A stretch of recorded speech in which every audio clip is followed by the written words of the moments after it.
শিরোপা দৌড়ে পিঠ থেকে গেছে ম্যানচেস্টার সিটির। এভারটনের নাটকীয় ড্রয়ের পর আর্সেনাল থেকে ৫ পয়েন্ট পিছিয়ে থাকা পেপ গার্দিওলার দল জিততেই চায় আজ। রাত 10:30টায় ওল্ড ট্রাফোর্ডে ব্রেন্টফোর্ডের মুখোমুখি সিটিজেনরা। এর আগে রাত 8টায় সান্ডারল্যান্ডের ঘরের মাঠে খেলবে ম্যানচেস্টার ইউনাইটেড, আর বিকেল 5:30টায় লিভারপুলের প্রতিপক্ষ চেলসি।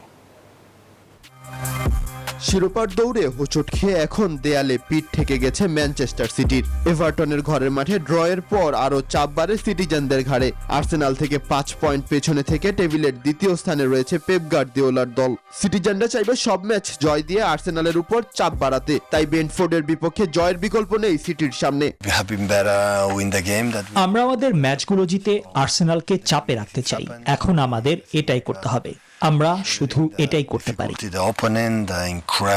এদিকে সান্ডারল্যান্ডের ঘরের মাঠে আতিথ্য নেবে ম্যানচেস্টার ইউনাইটেড। 35 ম্যাচে 64 পয়েন্ট নিয়ে টেবিলের 3-এ অবস্থান রেড ডেভিলদের। শিরোপার দৌড়ে এগিয়ে যেতে এই ম্যাচে জয়ের বিকল্প ভাবছে না মাইকেল ক্যারিকের শিষ্যরা। আরেকদিকে ছন্দ হারানো সান্ডারল্যান্ড চাইবে এই ম্যাচে জয় দিয়ে স্বস্তির শ্বাস ফেলতে। যুক্তরাষ্ট্রের 1 নম্বর জিম চেইন গোল্ডস জিম এখন আবারও বাংলাদেশে। বসুন্ধরা আবাসিক এলাকা ও বসুন্ধরা সিটি শপিং মলে। রাতের আরেক ম্যাচে লিভারপুলের বিপক্ষে মাঠে নামবে চেলসি। শেষ ম্যাচে হোঁচট খাওয়া আর্নে স্লটের শিষ্যরা মরিয়া থাকবে জয় দিয়ে ছন্দ ফেরাতে। অন্যদিকে টানা হারের পর লিয়াম রোসনিওর দল চাইবে জয় দিয়ে স্বস্তিতে ফিরতে। মাহাদি ইমরান, নিউজ 24।